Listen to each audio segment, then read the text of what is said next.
وَلَقَدْ يَسَّرْنَا الْقُرْآنَ لِلذِّكْرِ فَهَلْ مِن مُّدَّكِرٍ۔ السلام علیکم ورحمۃ اللہ وبرکاتہ۔ نحمدہ ونصلی علی رسولہ الکریم، اما بعد فاعوذ باللہ من الشیطان الرجیم، بسم اللہ الرحمن الرحیم۔ وقال اللہ تعالی اعوذ باللہ من الشیطان الرجیم، بسم اللہ الرحمن الرحیم۔ وَاتْلُ عَلَيْهِمْ نَبَأَ نُوحٍ رَبِّ اشْرَحْ لِي صَدْرِي وَيَسِّرْ لِي أَمْرِي وَاحْلُلْ عُقْدَةً مِّن لِّسَانِي يَفْقَهُوا قَوْلِي وَاجْعَل لِّي وَزِيرًا مِّنْ أَهْلِي رَبِّ زِدْنِی عِلْمًا۔ اللہ فرما رہے کہ اے نبی صلی اللہ علیہ وسلم، آپ پڑھ سنائیں، تلاوت کریں ان پر نوح علیہ السلام کی خبریں۔ نوح علیہ السلام، اللہ اکبر، بڑے جلیل القدر رسول، اولو الامر رسولوں میں ان کا نام آتا ہے، اور کہا جاتا ہے کہ یہ پہلے رسول تھے جن کو اللہ نے مبعوث فرمایا رسالت کے لیے۔ اس سے پہلے انبیاء تھے۔ انبیاء اور رسول، جیسا کہ مسند احمد کی حدیث ہے، نبی رحمت صلی اللہ علیہ وسلم کا فرمان عظیم ہے کہ اللہ نے تقریباً 1,24,000 انبیاء کو مبعوث فرمایا، جن میں لگ بھگ 313 یا 313 سے کچھ اوپر نیچے کی تعداد رسولوں کی تھی۔ یہ پہلے رسول جو اللہ نے مبعوث فرمایا وہ نوح علیہ السلام تھے۔ ان کے بارے میں قول بھی ملتا ہے، صحیح مسلم کی حدیث ہے باب شفاعت میں، کہ نبی کریم صلی اللہ علیہ وسلم نے فرمایا کہ نوح جو ہیں وہ سب سے پہلے رسول بنا کر مبعوث کیے گئے، یعنی نوح علیہ السلام کو سب سے پہلے رسول بنایا گیا۔ بعد میں جتنے بھی رسول بنے ان میں یہ سب سے پہلے نمبر پر ہیں۔ تو یہ نوح علیہ السلام کا جو ہے رسول، پہلا رسول جو دنیا میں مبعوث کیا گیا وہ نوح علیہ السلام ہے۔ نوح علیہ السلام کا تھوڑا سا ہم نسب کا بھی تذکرہ کر لیتے ہیں۔ نوح بن لامک بن متشالح بن اخنوح یا خنوح بن یارد بن محلیل بن کنان بن انوش بن شیت بن آدم، اس طرح ان کا نسب جو ہے وہ آدم کے ساتھ ملتا ہے، تقریباً 7 نسب کے ساتھ۔ نوح علیہ السلام کا ذکر جیسے موسیٰ علیہ السلام کا ذکر قرآن میں بہت زیادہ صورتوں اور آیات میں ہے۔ اس کے بعد جیسا کہ میرے اپنے علم کی حد تک ہے، اللہ تعالیٰ مجھے معاف کرے، کہ سب سے زیادہ ذکر جس رسول کا یا نبی کا کیا گیا وہ نوح علیہ السلام ہے۔ نبی کریم صلی اللہ علیہ وسلم کی تو قلب مطہرہ پر، یہ قلب پاک پر یہ قرآن نازل ہوا اور ہر جگہ آپ سے خطاب ہے، لیکن اس کے بعد موسیٰ علیہ السلام اور پھر نوح علیہ السلام، 43 جگہ پر ان کا ذکر ہوا ہے قرآن میں،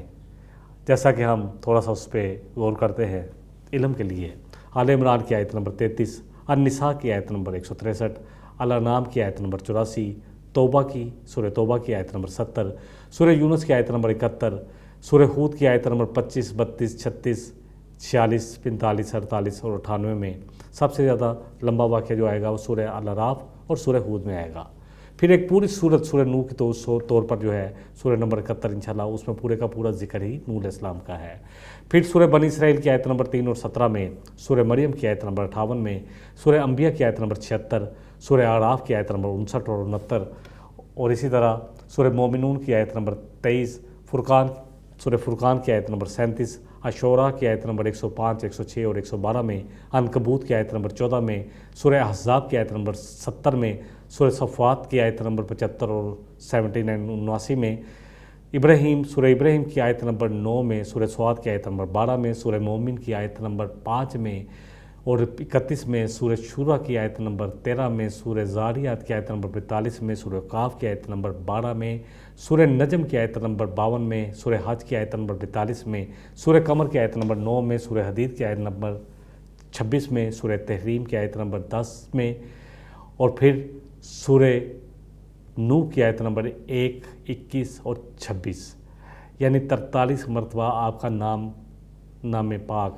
قرآن پاک میں آتا ہے۔ سورہ نوح جو پوری آپ کے اوپر ہی ہے، اس میں بھی آپ کا نام گرامی 3 دفعہ آپ کے نام گرامی کا ذکر آیا۔ اہم تفصیلات جو ہے نوح علیہ السلام کے بارے میں وہ سورہ آل اعراف میں ملیں گی، سورہ ہود میں ملیں گی، سورہ مومنون میں، سورہ شعراء میں، سورہ قمر میں اور سورہ نوح میں ہیں انشاءاللہ۔ جیسے جیسے کیونکہ یہ واقعہ ٹائم لے گا اپنا، آدم علیہ السلام کا قصہ 7 جگہ پر تھا لیکن ان کا ذکر بہت ساری جگہ پر ہے، تو انشاءاللہ ہم کوشش کریں گے کہ ایک جیسے مضمون کی آیتیں صرف ریفرنس کے لیے پیش کریں اور پھر پورے اس قصے کو پورے کا پورا اس طرح سمجھا جائے کہ نوح علیہ السلام کی پوری زندگی کا باب ہمارے سامنے آ جائے کہ آپ نے اللہ کی خاطر 950 سال تک آپ نے تبلیغ کی، کوئی دن کوئی رات ایسا نہیں تھا جب آپ نے اللہ کے لیے لوگوں کو دعوت نہ دی، علانیہ بھی آپ نے لوگوں کو پکارا، علانیہ بھی دعوت دی اور ایک ایک کے گھر جا کر بھی ان کو سمجھایا، لیکن قوم نہ مانی، قوم جو کہ شرک میں مبتلا ہو چکی تھی۔ اس سے پہلے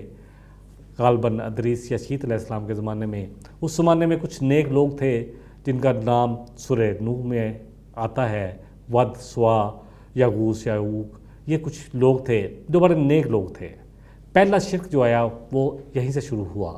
اور پہلے شرک کی تردید کے لیے لوگوں کو اللہ کی توحید کے لیے، اللہ کی توحید کی طرف بلانے کے لیے نوح علیہ السلام کو مبعوث کیا گیا۔ بہرحال ان لوگوں نے، وہ نیک لوگ تھے اور یہ لوگ ان کی وجہ سے مسلمان بھی تھے، اور جیسے وہ لوگ وفات پا گئے تو پھر کیا ہوا، شیطان نے ان کو بات سجائی کہ یہ لوگ جب تمہارے درمیان موجود تھے تو تم اللہ کی بڑی اچھی عبادت بھی کرتے تھے، بندگی بھی کرتے تھے، تم نیکیوں میں سبقت بھی لے کے جاتے تھے، جب سے یہ لوگ چلے گئے ہیں تم ان چیزوں میں پیچھے رہ گئے ہو۔ پھر شیطان نے ان کو سجایا کہ کیوں نہ ان کی تصویریں بنا کے رکھ لی جائیں تاکہ ان کی یاد تازہ رہے۔ پھر تصویروں سے، کیونکہ تصویریں بھی مٹنے لگیں، تو پھر اگلی نسل نے سوچا کہ کیوں نہ ان تصویروں کی بجائے ان کے اسٹیچو بنا لیے جائیں، ان کے مجسمے، بت بنا لیے جائیں۔ پھر یہ بت بن گئے کہ یہ ہمیں اللہ کے قریب کرنے والے ہیں۔ شرک اسی طرح شروع ہوتا ہے۔ پھر اگلی نسل یہ بھول ہی گئی کہ یہ تو ہمیں اللہ سے قریب کرنے والے تھے، انہی میں کھو گئے اور پھر یہ شرک کی ابتدا ہوئی۔ نوح علیہ السلام کو جب مبعوث کیا گیا تو قوم پوری کی پوری شرک میں ڈوبی ہوئی تھی۔ نوح علیہ السلام 950 سال لمبی طویل زندگی آپ کی تھی، 1000 سے زیادہ سال آپ نے 950 سال صرف تبلیغ کی، اور آپ کی تبلیغ کے نتیجے میں کچھ جو روایات آتی ہیں تقریباً لگ بھگ 70 کے قریب لوگ صرف ایمان لائے۔ اللہ اکبر! ایک ایک لمحہ، ایک ایک وقت ہم دیکھیں، ہم اللہ اکبر، جن کو ایک طالب علم وارنہ طور پر بھی ہم جب کسی کو دعوت کے لیے کہتے ہیں تو کوئی بات نہ سنے تو ہم کہتے ہیں پتہ نہیں ہمارا دل کتنا افسردہ ہو جاتا ہے کہ دیکھو ہم اس کو اللہ کی طرف بلا رہے ہیں پھر بھی نہیں آ رہے، اور خدا نہ خواستہ کوئی نہ مانے تو ہم پتہ نہیں کیا کیا باتیں بھی کرتے ہیں، اور پھر ذرا زیادہ عرصہ گزر جائے تو ہم مایوس بھی ہو جاتے ہیں کہ لوگ ہماری بات نہیں سنتے، ہم کیوں بات کریں۔ نوح علیہ السلام، اللہ اکبر، 950 سال تبلیغ کی، اکتائے نہیں۔ اس وقت ہاتھ اٹھائے دعا کے لیے جب اللہ نے کہا کہ نوح جب بس جتنے مسلمان ہونے تھے ہو چکے، اب ان میں سے کوئی بھی مان نہیں لائے گا، سورہ ہود کی یہ آیت ہے۔ اس کے بعد کہا کہ اللہ پھر تو فیصلہ کر دے ان کے اور میرے درمیان۔ اللہ یہ تیرے راستے سے لوگوں کو خود بھی رکے ہوئے ہیں اور لوگوں کو بھی روکتے ہیں، اور اے اللہ یہ پیدا جو ان کی نسلیں بھی آگے پیدا ہو رہی ہیں وہ سب کی سب تکذیب بھی کر رہی ہیں۔ جب اللہ نے کہہ دیا اب کوئی نہیں لائے گا ایمان، تب آپ نے ہاتھ اٹھائے، پھر اللہ نے اس پوری کی پوری قوم کو، جو قوم نوح تھی، اس کو غرق کر دیا، اور نوح علیہ السلام کے ساتھ صرف وہی بچے جو ایمان والے تھے، ان کے اپنے گھر والے جو ایمان والے تھے، اور باقی مسلمان جو ان پر ایمان لائے تھے۔ بہرحال اس کا ذکر جو ہے انشاءاللہ تعالی ہم تھوڑا سا آیتوں سے، اب قرآن کی کچھ آیتوں کا آج ہم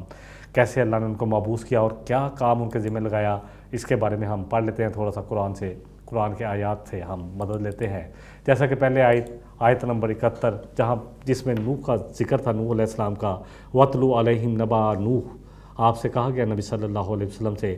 کہ آپ لوگوں کو پڑھ سنائیں نوح علیہ السلام کی خبریں۔ اسی طرح سورہ عنکبوت کی آیت نمبر 14 میں آتا ہے کہ آپ نے کتنے سال تبلیغ کی۔ اللہ فرما رہے ہیں کہ ہم نے یقیناً نوح علیہ السلام کو ان کی قوم کی طرف بھیجا، اور پس وہ ان کے درمیان رہے کتنا، 900 سال، 1000 میں سے 50 سال کم، 950 سال انہوں نے ان کے درمیان رہے، ان کو تبلیغ کی، لیکن قوم نہیں مانی۔ اسی طرح اللہ فرما رہے ہیں کہ ان کا مقصد کیا تھا۔ سورہ الاعراف کی آیت نمبر 59 میں لَقَدْ أَرْسَلْنَا نُوحًا إِلَىٰ قَوْمِهِ فَقَالَ يَا قَوْمِ اعْبُدُوا اللَّهَ مَا لَكُم مِّنْ إِلَٰهٍ غَيْرُهُ، نوح علیہ السلام کو ہم نے اس کی قوم کی طرف بھیجا، اور انہوں نے جا کے قوم کو دعوت دی کہ اے میری قوم، ایک اللہ کی بندگی، ایک اللہ کی عبادت، ایک اللہ کی عبادت کرو گے اور اللہ کے ساتھ کسی کو شریک نہیں کرو گے۔ اللہ کے علاوہ تمہارا کوئی الہ نہیں، کوئی معبود نہیں، کوئی رزق دینے والا نہیں، کوئی پالن ہار نہیں، کوئی فریادیں سننے والا نہیں، کوئی خزانے بخشنے والا نہیں، کوئی تمہیں نوازنے والا نہیں۔ جتنے نام ہیں یہ سب ہم نے خود یاد کر لیے ہیں، جیسے جیسے بات ہوگی انشاءاللہ قرآنی ریفرنس کے ساتھ اس پر بات کریں گے۔ اسی طرح سورہ ہود کی آیت نمبر 25 میں آتا ہے، وہاں اللہ فرما رہے ہیں وَلَقَدْ أَرْسَلْنَا نُوحًا إِلَىٰ قَوْمِهِ إِنِّي لَكُمْ نَذِيرٌ مُّبِينٌ، اور یقیناً ہم نے بھیجا نوح علیہ السلام کو ان کی قوم کی طرف مبعوث کیا، اور انہوں نے ان کو جا کر اپنا تعارف کیا کروایا کہ بے شک میں تمہارے لیے خبردار کرنے والا ہوں کھلم کھلا۔ میں تمہیں خبردار کر رہا ہوں کہ یہ شرک جو تم اللہ کے ساتھ کر رہے ہو، اللہ کی نافرمانی جو تم کر رہے ہو، یہ تمہیں اللہ کے عذاب کا مستحق ٹھہرا دیں گی۔ تم اللہ کی عذاب کی گرفت میں آ جاؤ گے، تم اللہ کی جنت میں داخل نہ ہو سکو گے بلکہ جہنمی بن جاؤ گے، دنیا اور آخرت کا عذاب تمہارے حصے میں آئے گا۔ میں تمہیں کھلم کھلا خبردار کرنے آیا ہوں۔ کیا؟ اور آیت نمبر 26 میں آتا ہے، اسی صورت کی آیت نمبر 26 میں، سورہ ہود کی آیت نمبر 26 میں، اللہ تعبدوا الا اللہ، دیکھو تم نہیں بندگی کرو گے، عبادت کرو گے ما سوائے اللہ کے اور کسی کی بھی، انی اخاف علیکم عذاب یوم علیم، میں تمہارے بارے میں خوف رکھتا ہوں اللہ اکبر، دردناک دن کے عذاب کی، دردناک عذاب، دن جس دن غرق کر دیا گیا پورے کی پوری قوم کو، کتنی بڑی بستی کو غرق کر دیا گیا، دردناک عذاب۔ سورہ شعراء میں اللہ فرما رہے ہیں اذ قال لهم اخوهم نوح الا تتقون، جب کہا ان کے بھائی یعنی نوح علیہ السلام اسی قوم میں سے تھے، نوح علیہ السلام نے اپنی قوم سے کہ کیا تم تقوی اختیار نہیں کرو گے، کیا اللہ سے نہیں ڈرو گے، انی لکم رسول امین، میں تمہارے لیے ایک امانت دار رسول ہوں، جو اللہ مجھے پیغام میری طرف بھیجتا ہے میں پورے کے پورے تم تک پہنچانے والا ہوں، فاتقوا اللہ واطیعون، پس تم کیا کرو، ڈرو اللہ سے، فاتقوا اللہ، اللہ کا تقوی اختیار کرو، فاتقوا اللہ واطیعون، اور میری اطاعت کرو۔ رسولوں کی اطاعت اصل میں اللہ کی اطاعت ہوتی ہے۔ نبی صلی اللہ علیہ وسلم نے فرمایا ومن اطاعنی فقد اطاع اللہ ومن عصانی فقد عصی اللہ، جس نے میری اطاعت کی یقیناً اس نے اللہ کی اطاعت کی، اور جس نے میری نافرمانی کی یقیناً اس نے اللہ کی نافرمانی کی، کیونکہ رسول کی اطاعت اللہ کی اطاعت کے تابع ہوتی ہے، رسول کی اطاعت اصل میں اللہ ہی کی اطاعت ہوتی ہے، رسول وہی کہتے ہیں جو اللہ ان کو کہتے ہیں، وہ اللہ کے حکم کی کوئی بھی کسی قسم کی بھی نافرمانی نہیں کرنے والے ہوتے، اللہ کے پورے حکموں کو نافذ کرنے والے ہوتے ہیں، اس کے لیے پوری قوم کے سامنے ڈٹ جانے والے ہوتے ہیں، اپنے آپ کو پوری قوم کے سامنے پیش کرتے ہیں اپنے کردار کے ساتھ۔ اللہ اکبر، رسول اللہ کی طرف سے مبعوث ہوتے ہیں، رسولوں کی بات جو لوگ مان لیتے ہیں اللہ ان کو بجا لیتا ہے، اپنے رسول کو بھی اور ان کو بھی، اور جو نہیں مانتے، جتنی قومیں ہم پڑھیں گے انشاءاللہ تعالیٰ واقعات، قوم نوح کے بارے میں، قوم ہود کے بارے میں، قوم صالح کے بارے میں، عاد اور جو سمود تھے ان کے بارے میں، اسی طرح قوم شعیب کے بارے میں، قوم نوح کے بارے میں، اور جتنی بھی قومیں اور آئیں، قوم شعیب، قوم لوط، جنہوں نے رسول کو جھٹلایا اللہ نے ان سب کو ہلاک کر دیا، تہس نہس کر دیا، ان کی جڑ کاٹ کے رکھ دی، اور صرف بچے وہی جو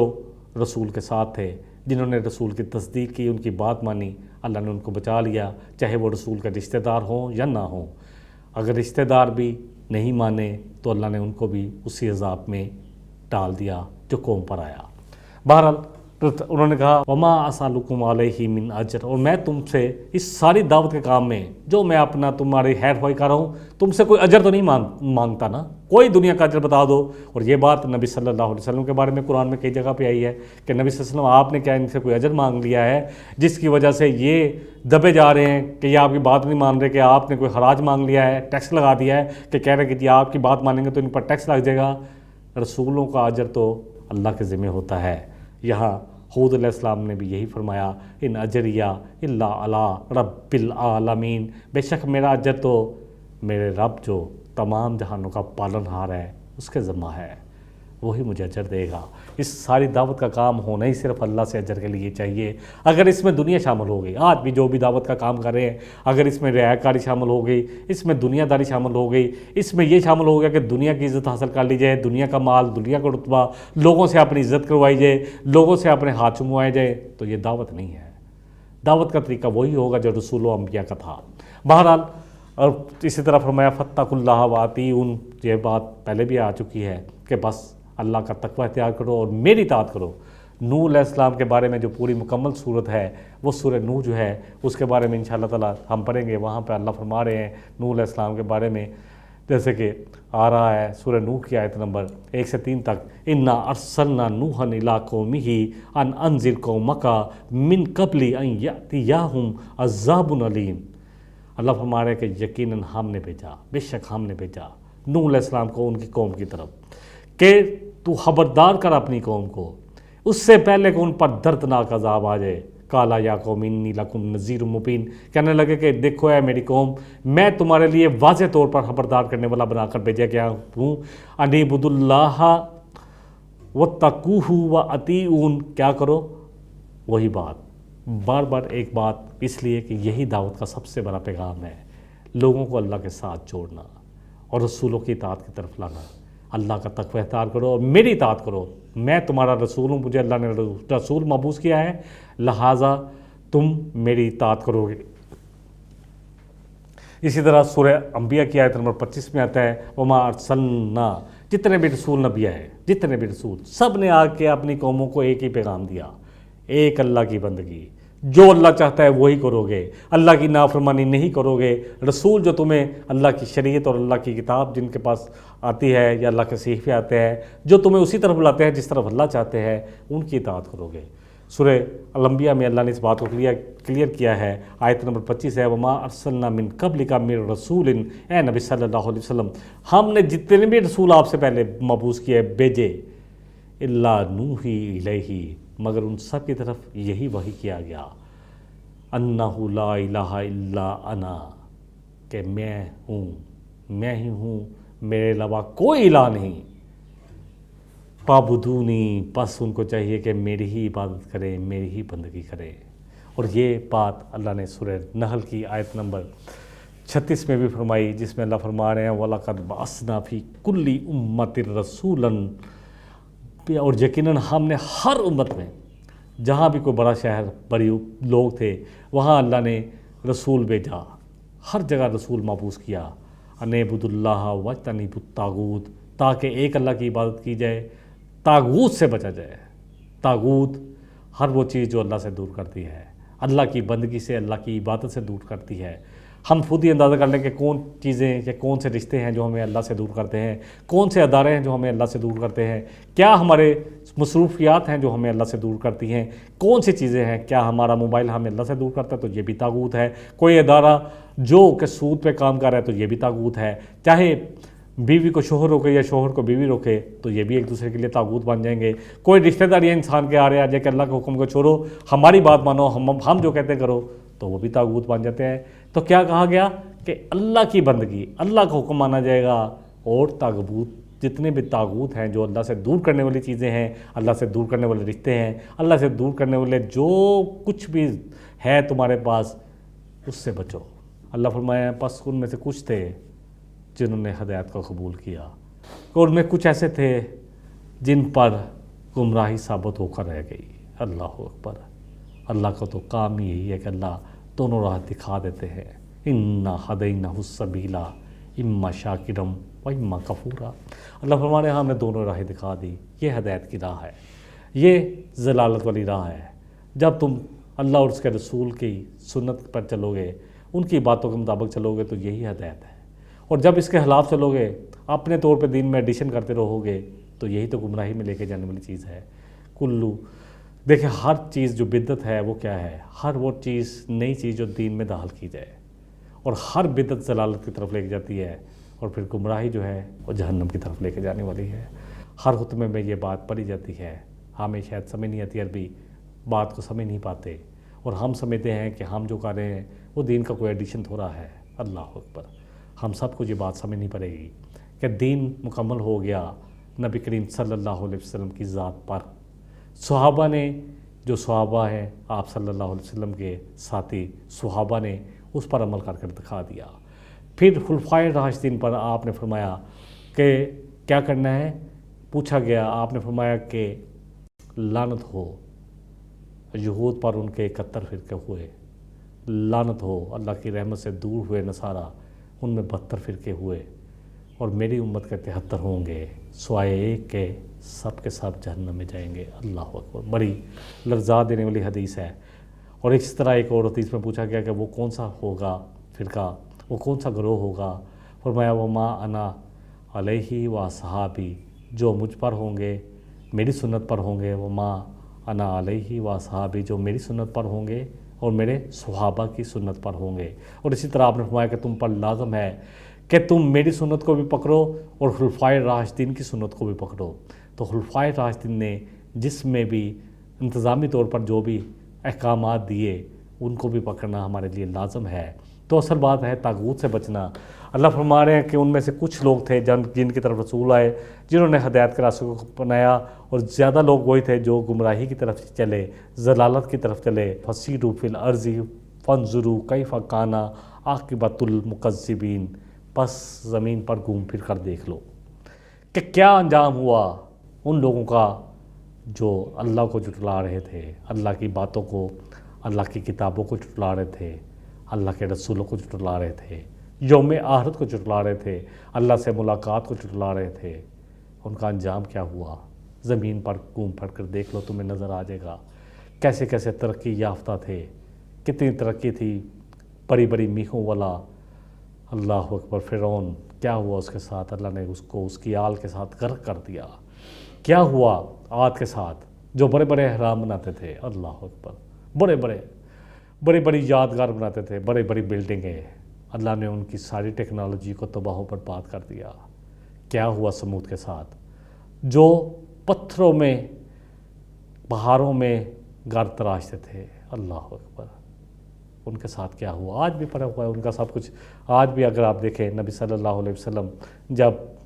گئے تھے تبوک پر تو راستے میں صالح علیہ السلام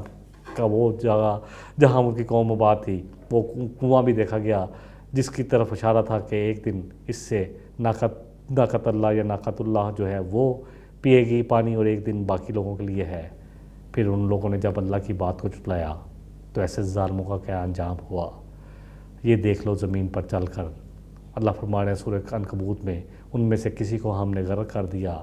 کسی کو ہم نے چیخ کے ساتھ ہلاک کر دیا، ان کے کلیجے پھٹ گئے، کسی کو زلزلے نے ہاتھ پہنچا، کسی کو زمین میں دنسا دیا۔ اور اللہ کسی پر ظلم کرنے والا نہ تھا، بلکہ وہ خود ہی اپنے اوپر ظلم کرنے والے تھے۔ انشاءاللہ تعالیٰ حضرت نوح علیہ السلام کا واقعہ انشاءاللہ جاری رہے گا۔ اللہ تعالیٰ مجھے اور آپ کو جتنا کہا گیا، جتنا سنا گیا، اللہ ہمیں قرآن اور سنت کا صحیح فہم عطا فرمائے، اور اللہ تعالیٰ ہم سے وہ اعمال کروا لے جس سے ہم اللہ کو راضی کر لیں اور اللہ ہم سے راضی ہو جائے۔ وآخر دعوانا ان الحمد للہ رب العالمین۔ سبحانک اللہم و بحمدک، اشہد ان لا الہ الا انت، استغفرک و اتوب الیک۔ والسلام علیکم ورحمۃ اللہ وبرکاتہ۔ وَلَقَدْ يَسَّرْنَا الْقُرْآنَ لِلذِّكْرِ فَهَلْ مِن مُّدَّكِرٍ